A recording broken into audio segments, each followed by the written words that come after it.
I wonder, are you familiar with it? There's a paper, one of my favorite papers has to do with translational pausing and how a lot of these redundant elements, and I think specifically with third codon variation, third position codon variation, where I've heard a lot of critics say that they can use this because it's neutral variation, it's redundant, it's not really doing anything, and they can build phylogenetic trees, look at these nested patterns, and therefore conclude humans and chimps are related. But now we're finding out these redundant elements are not only there to correct error, but they're also involved in information flow. So we have multiple functions. And are you familiar with that, Dr. Anna? I am, yeah. And for example, redundancy in the human or in the genetic code actually produces optimization that minimizes error that could or minimizes the loss of information that could occur as a result of both substitution and framework mutations.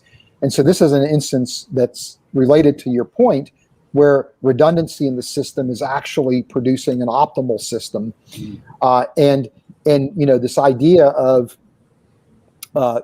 synonymous mutations. Yes. We're learning that these, where the mutation produces the same amino acid, we're learning that this isn't, again, these synonymous mutations are not actually synonymous, because different codons actually control the rate of translation, as you're talking about pausing at the ribosome. And that impacts the folding of the protein, which really produces a different type of functional protein, or a protein with modified function. So, this is really a profound point, because a lot of the theory related to molecular evolution is built upon the idea of synonymous and non-synonymous mutations. And if synonymous mutations really are not synonymous, that has catastrophic implications for molecular evolution. Amen. So much great information, Dr. Rana. It's so true. That really is catastrophic, because there are specific evolutionary biologists that I've even engaged that thought, or that have pointed to this neutral variation, synonymous codons, and therefore the hierarchies that result from it. They have pretty well looked at that as just a absolute evidence for ancestry. And now it seems like, are we looking at neutral variation or functional variation? Yeah. And therefore, would you say these hierarchies are then there by design? Yes, I would. And the thing is with nested hierarchies, again, where you have these these sequences that are groups within groups within groups that presumably reflect an evolutionary history. But if you think about it, use the automobile as an example. Nested hierarchies are very much part of systems that are designed, particularly when those designs have a history where the design has undergone an evolution, if you will. And so, like, if you think about automobiles and the very first automobiles, clearly there are certain design elements there that all automobiles share, right? But then as we look at future generations of automobiles, there might be new design elements and new functionality that's introduced into the automobile, and that then becomes part of the standard automobile design. And so, future generations beyond that point, we're going to have both of those design features as part of as part of their design. And then later on, when there's a third design element that's introduced that then becomes mainstay, you now have three design elements that, if you looked at all the automobiles through that history of automobile design, you would actually group those automobiles within groups within groups within groups within a nested hierarchy.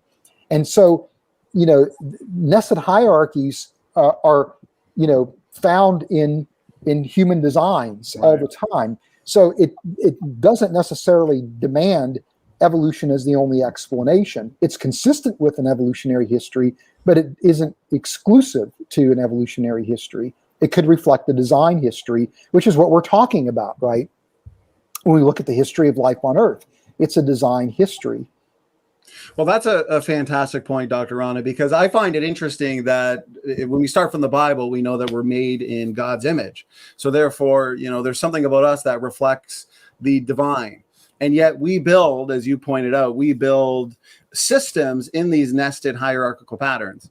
And yet we see nested patterns in the biological world as well. It's almost like we're getting an idea or a sense into how God designed based on the way we design. Yeah. We're made in his image.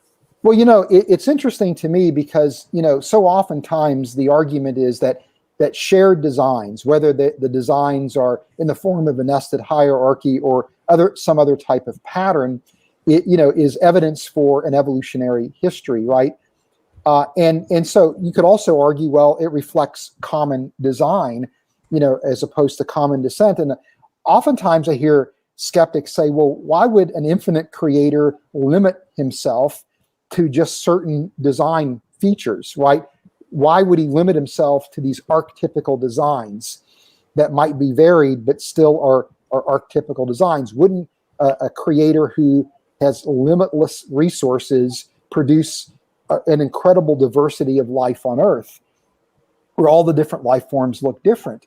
Well, the thing that's, I think, missing in that analysis is the fact that because of shared design features and because of these nested hierarchies, what we learn when we study one organism actually can be generalized and applied to a large number of organisms. And this allows us to study model organisms, and from that develop general principles about biochemistry and biology. And so, in a sense, the shared features that we see in biology reflect a design that makes biology even possible, as a scientific discipline. You could argue that that biology has been designed for discovery, designed to make it amenable to learn and make sense of it very readily and very easily. And so I see that as part of God's providential care.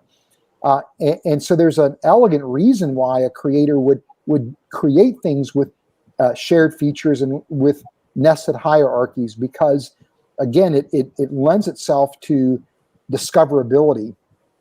Amen. Well said, Dr. Ron. It makes me excited because it's a great time to be, a creationist, to be an intelligent design proponent, because of the models and the possible predictions and discoveries, as you've pointed out with discoveries.